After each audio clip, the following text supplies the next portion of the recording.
Salut à tous, c'est Dylan du Grenier Geek. Alors aujourd'hui on se retrouve pour une petite vidéo. Donc cette vidéo va être faite en plusieurs parties. Donc tout d'abord, donc le sujet principal, voilà, ça sera donc je vais vous expliquer un peu ce qui va se passer sur la chaîne parce que comment vous dire, ça fait quand même pas mal de temps que je n'ai pas posté des vidéos sur YouTube. Voilà, je tiens à vous rassurer de suite. C'est pas prêt de s'arrêter, voilà. Juste que j'ai encore un souci technique, bien évidemment, mais il y a de l'amélioration. Donc, première amélioration, on va parler des améliorations. Donc, tout d'abord, peut-être que dès le début de cette vidéo, vous avez remarqué une qualité de son qui est bien meilleure, peut-être.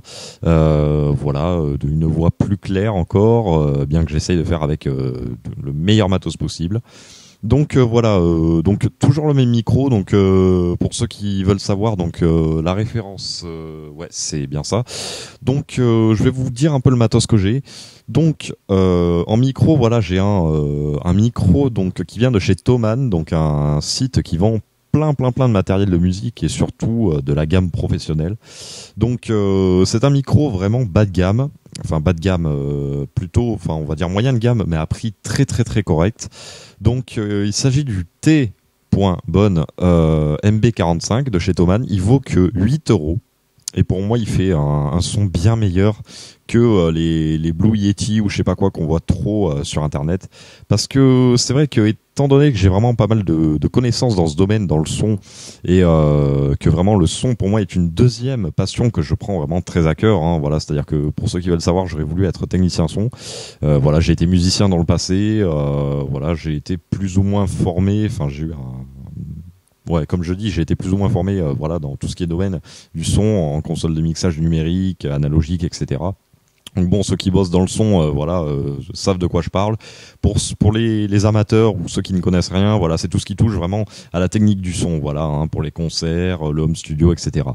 Donc voilà, j'ai plein de connaissances et je préfère un micro cardioïde comme celui-là, donc là où on est obligé de coller sa bouche dessus, qu'un micro comme ont des youtubeurs. Alors attention, hein, je cherche pas le clash ni rien, c'est leur choix. Le son, bon, je trouve que voilà, j'ai déjà eu des setups de matos, je trouve que ça pourrait être mieux, surtout pour ces youtubeurs, mais le son reste quand même bon pour eux, donc bon, c'est pas une critique ni rien, c'est juste un avis personnel. Mais il y a des youtubeurs d'ailleurs que j'apprécie énormément, comme Amixem ou un truc comme ça, qui ont des micros, des micros, je sais pas trop comment on appelle ça, j'ai un trou de mémoire en fait. Et vous savez, vous parlez en fait, vous parlez éloigné comme je fais, et on vous entend. Voilà, comme ça, on l'entend nickel. Seulement, alors là, peut-être que vous n'aurez pas l'effet d'éloignement parce que j'applique de la compression en fait sur mon micro. Mais donc, j'aime pas ces micros en fait parce que ça a tendance à prendre vraiment l'écho ambiant de la salle, etc. Ce qui fait que pour moi, c'est pas top.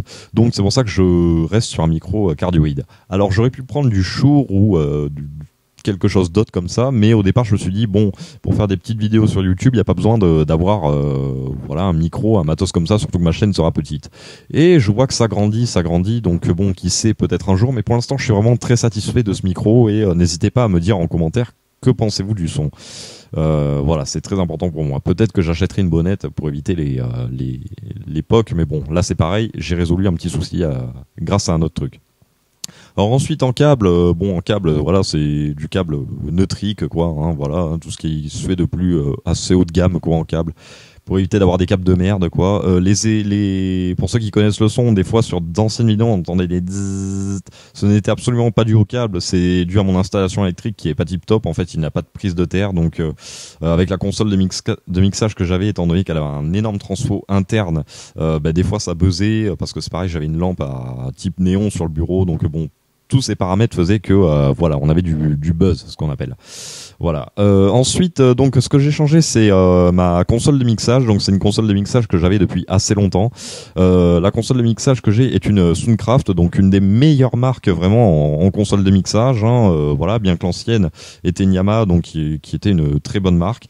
Celle-là, c'est la Spirit Folio SX. Voilà, si vous voulez savoir. Bon, elle date, hein, mais Soundcraft a d'excellents préamplis en termes de qualité son. Donc bon, franchement, la marque n'était plus déjà et n'est toujours pas comment dire, la fiabilité, la qualité de cette marque, je veux dire, n'est plus approuvée maintenant. Voilà, même avant. Hein, donc bon, voilà, donc c'est une 12 pistes hein, pour ceux qui veulent savoir, mais bon, j'utilise juste 4 tranches moi, voilà, sur cette console. Mais ça m'est déjà arrivé de m'en servir en Presta parce que bon, voilà, je fais des sonorisations des fois à droite à gauche. Ensuite, donc en enceinte monitoring, j'avais une Kef Coda 7, voilà, donc une très bonne enceinte hi-fi. J'ai choisi de maintenant porter un casque parce que voilà, donc déjà j'ai des petits soucis d'oreille, voilà, bon, hein, ça malheureusement en étant musicien on n'y échappe pas. Puis bon, étant donné que j'ai baigné dans la musique, voilà, depuis tout petit, voilà, l'audition se dégrade un peu. Donc un casque qui est un Audio Technica, donc je vais vous lire la référence. Hein. Donc c'est le ATH 611 hein, pour ceux qui veulent savoir. Hein. Donc Audio Technica qui est une très très bonne marque, c'est pareil côté casque. Hein, voilà, bon celui-là était un peu rafistolé parce que voilà, je l'ai trouvé en déchette. Voilà, bon j'ai bien nettoyé, enfin lavé les coussins à la machine à laver bien entendu parce que bon j'avais pas spécialement envie de me choper les microbes du mec qui le portait avant. Voilà, donc mais il fait un son vraiment nickel. Enfin c'est du casque studio quoi. Hein, c'est ou très bon hi-fi quoi. Voilà, on peut les classer dans cette gamme là. Ensuite, donc pour enregistrer, donc bon, j'utilise donc j'ai un iMac hein, déjà pour enregistrer. J'ai pas besoin de carte son du coup vu que comment dire sur la table Yamaha avant que j'avais, je passais par un insert, donc je pouvais pas trop m'entendre au casque ni rien, c'était tout un merdier. Et sur la Soundcraft en fait, j'ai des sorties en fait directes, donc c'est même pas les inserts pour ceux qui connaissent, c'est des sorties directes qui permettent de s'entendre voilà dans un casque, dans une sono ou dans une chaîne hi-fi branchée sur la console ou un truc comme ça, enfin partout quoi. Et c'est bien, voilà, ça m'aide à vérifier que le volume, mon intonation est toujours la même en fait pour côté volume et du coup ça va vous faire une qualité de vidéo bien meilleure. Voilà, donc ensuite, étant donné que j'ai pas besoin de carte son, donc j'utilise un iMac pour d'ailleurs travailler mes vidéos avec le logiciel Final Cut Pro. Et ensuite pour le son, j'utilise le basique Audacity. J'avais essayé Cubase avant, mais bon, ça me gonflait un peu, donc voilà. Je préfère Audacity pour le peu de tâches qu'il y a à faire, le peu de traitement de son qu'il y a à faire dessus. Audacity, un petit coup de compression, bon voilà, avec quelques réglages bien précis. Avant, je mettais un équaliseur, enfin je mettais un coupe bas au niveau de la courbe d'équalisation, c'est-à-dire je coupais environ à partir de 80 Hz, mais c'était pas trop efficace. Maintenant sur cette console, voilà, c'est-à-dire que tous les c'est-à-dire quand je faisais ça, vous entendez, bon là ça va être exagéré donc vous allez l'entendre. Quand je faisais un peu ou un truc comme ça, vous entendez comme ça. Là maintenant, vous l'entendrez vraiment moins. C'est parce que la console elle-même dispose d'un coupe bas à 80 Hz, donc qui est bien plus efficace qu'un traitement logiciel en fait. Voilà, donc je fais ça sur Audacity, donc voilà, et ensuite bon comme je vous disais, hein, donc pour filmer comme ça, c'est ma webcam d'ordi, hein, voilà, enfin de l'iMac, hein, qui est la iSight ou un truc comme ça, je sais pas comment ça s'appelle trop. Voilà, donc je sais que c'est pas de la 4K ou de la 1080p ou un truc comme ça, mais franchement, vous voyez ma ganache en train de parler. Bon, je ne fais plus de présentation de produits via en face cam comme ça parce que la qualité est moindre. J'utilise des iPhones, hein, voilà, d'ailleurs ça va être un autre sujet de discussion après. Donc bon, pour moi j'estime que ça suffit largement, il n'y a pas besoin de me voir en 4K, de voir que j'ai un poil de barbe ici ou un truc comme ça qui dépasse ou un truc comme ça. Le principal c'est que vous me voyez à peu près et surtout que le son soit correct. Voilà, enfin après dites-moi en commentaire ce que vous en pensez, mais de toute façon je préfère le dire d'avance avant de vous décevoir. Je pense pas que j'investirai dans une caméra voilà pour me filmer en face cam comme ça, hein. Franchement ça m'étonnerait très fortement quoi, parce que j'en vois pas l'utilité. Mais comme je vous dis, hein, moi je me prends pas trop au sérieux, contrairement à certains youtubeurs. Hein, je m'impose pas des rines de sortie de vidéo. C'est un sujet assez bon entend. Je réponds à tous vos commentaires histoire de vous éclairer, etc. Enfin voilà, c'est bon enfant quoi la chaîne. Hein. Le but c'est de partager des trucs, partager nos opinions, et puis voilà c'est tout. Hein. Ça va pas plus loin, faire de la perfection, un truc comme ça. Voilà, donc il y a eu ça. Les raisons de donc maintenant on va attaquer le chapitre 2. Je bug un peu hein, en ce moment. Ce soir c'est surtout avec ces fortes chaleurs. Hein. Je vous parle, on est le 7 juillet, voilà, donc voilà, ça cogne énormément. Donc la catégorie numéro 2, donc pourquoi il n'y a pas eu de vidéo encore une fois prolongée sur la chaîne. Donc vraiment j'ai des tonnes de trucs à vous montrer, mais des tonnes et des tonnes, et j'ai même du lourd. Bon, moi c'est pas du spoil, hein, c'est-à-dire que voilà, je vais essayer de m'y tenir, mais j'ai des présentations de Mac à vous montrer, dont certains Mac qui attendent depuis des mois et des mois impatiemment, voilà, que vous puissiez les découvrir. J'ai du vieux PC, mais quand je vous dis du vieux PC, ça va faire d'ailleurs l'objet d'une nouvelle playlist, hein, c'est-à-dire, alors j'ai vu que la taverne de John, il me semble, sur YouTube, a déjà pris le titre informatique du passé, ou Fabien d'Electronic Arts, je sais pas. Donc bon, je mettrai une catégorie genre informatique vintage ou un truc comme ça. Donc il s'agira d'ordinateurs qui sont sortis avant que je sois né en fait, hein, donc c'est pour vous dire. Donc j'en ai juste deux à vous présenter, dont plutôt un serveur et un ordinateur. Voilà, donc une configuration assez pour le jeune public qui regarde cette chaîne, je pense que si vous êtes mordu d'informatique autant dans le passé que dans le futur ou le présent, vous allez vous régaler vraiment. Je vais essayer de faire mon mieux pour présenter, parce que comme je vous dis, je m'intéresse un peu à l'informatique du passé. Je m'y connais en Mac côté informatique du passé, parce que j'ai eu des machines très très très vieilles comme le Macintosh SE pendant mon enfance, donc machines qui sont sorties bien avant que je sois né, hein. C'était dans les années 85-90, un truc comme ça. Par contre en PC, voilà, pour tout vous dire, je vous spoil un peu, j'ai reçu un PC aujourd'hui, donc format AT et non ATX, hein, donc format AT. J'en avais vu sur YouTube, mais j'en avais jamais vu de mes propres yeux, vraiment réellement. Donc bon, c'est pour vous dire à quel point je suis un peu largué de ce côté-là, mais ça devrait le faire. Donc excusez-moi pour le petit dérangement. Donc voilà, l'objet de pourquoi il n'y a pas eu de sortie de vidéo en fait, c'est parce que tout simplement, vous savez, comme je vous ai dit, j'ai sorti une vidéo sur donc les batteries de 3GS, sur comment les restaurer. Et il s'avère que je ne m'en sors pas. Mais quand je vous dis que je ne m'en sors pas, c'est j'abandonne l'idée en fait. Et je pense que sous peu, je vais me racheter un iPhone, voilà, parce que je n'y vois pas la fin en fait. Donc pour débriefer un peu, je vais essayer de faire vite. Tout a commencé par l'achat d'un iPhone, voilà, et d'un autre que j'avais, 3GS. Donc la batterie était plus ou moins foireuse, mais bon, on compare maintenant, on va dire pas tant. Voilà, une autonomie un peu diminuée, qui buguait, c'est-à-dire arrivé à 20%, pouf, ça se coupait. Donc je fais des achats de batteries surtout pour iPhone, et vas-y que ça renvoie, etc. parce que les batteries étaient défectueuses. Bon voilà, je me tourne vers Bricophone, donc etc. Donc c'est toujours le même truc, il m'envoie une batterie défectueuse de 3GS, j'en renvoie et tout ça. Et là, comme je vous avais dit, j'en avais acheté une, ou peut-être que je l'avais pas dit tellement il y a eu d'écart, voilà, et tellement je suis paumé avec le nombre de batteries de 3GS que j'ai reçues. Donc comment vous dire, j'ai commandé une batterie donc longue durée entre guillemets de marque Bloor sur le site Bricophone, et en fait comment vous dire, ça a été les premiers temps, j'en étais hyper satisfait.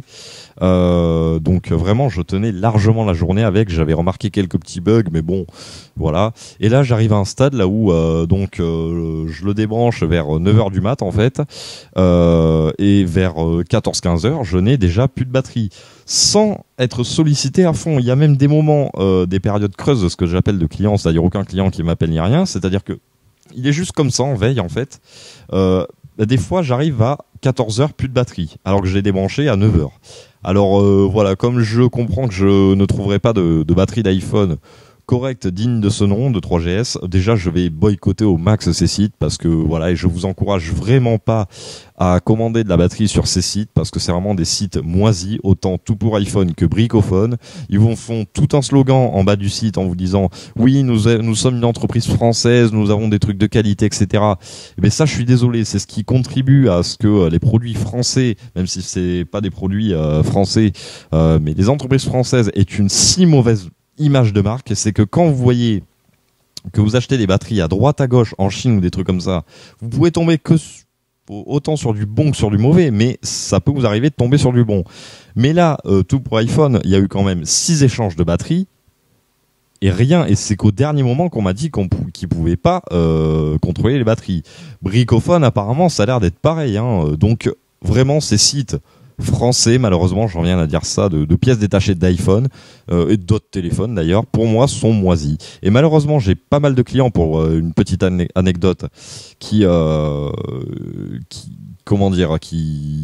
demandent de réparer leur téléphone. C'est des choses que je sais faire, preuve en est, ça fait une dizaine de fois que je l'ouvre, hein, donc bon voilà, hein, bon je sais pas ouvrir tous les téléphones, mais je sais pas combien de clients que j'ai refusé parce que j'ai pas envie d'être emmerdé par la suite avec du matériel pourri qu'on achète sur des sites tels que Tout pour iPhone ou Bricophone. Donc du matériel pourri comme ça, j'ai pas envie de foutre du matos pourri dans le téléphone de mes clients. Ce n'est pas la politique déjà de ma boîte et c'est pas ma façon de bosser. Donc voilà, ces sites sont à bannir, à fuir. Peut-être que vous allez tomber, oui, sur une coque à la limite qui va être de bonne qualité, mais bon, une coque en même temps, voilà, on demande pas trop. Voilà, mais les écrans, j'ai vu que en avis, voilà, il y a des nappes ils envoyaient des écrans avec des nappes déchirées, tout ça, autant pour iPhone que Bricophone. Enfin, c'est un carnage mais monstrueux. Donc surtout fuyez ces sites-là. Moi franchement, je m'en cache pas, je les boycotte à fond. Et s'ils me proposent des gestes ou un truc comme ça, c'est trop tard. Ils avaient qu'à se bouger le cul avant déjà de me proposer en fait des batteries toutes pourries comme cela. Donc voilà, donc ça va être la fin de cette vidéo. Voilà, j'espère que cette vidéo, voilà, vous a à peu près plu, ça vous a un peu éclairé sur que devient la chaîne, quelles petites améliorations j'essaie de faire, parce que bon, je sais qu'il y en a qui doivent penser ça. Je vois qu'il y a 2-3 abonnés qui sont partis. Bon, je m'en fous, hein, qui partent, ça vient, ça part. Moi, comme je vous dis, la chaîne est bon enfant. C'est juste, voilà, pour le plaisir de faire des vidéos et partager ma passion avec vous. Hein. Ceux qui partent, ceux qui restent, tout ça, voilà, voilà, je contrôle pas. Mais donc, quoi qu'il arrive, je ne vous oublie pas. J'essaie de répondre au maximum à vos commentaires, même si ça fait un mois que j'ai pas sorti une vidéo. Donc, ça prouve que je suis toujours actif sur la chaîne. Et voilà, j'essaie quand même de faire quelques petites améliorations, donc qui sont peut-être pour vous minimum, enfin oui minime plutôt, voilà, mais qui pour moi représentent vraiment une très grande importance.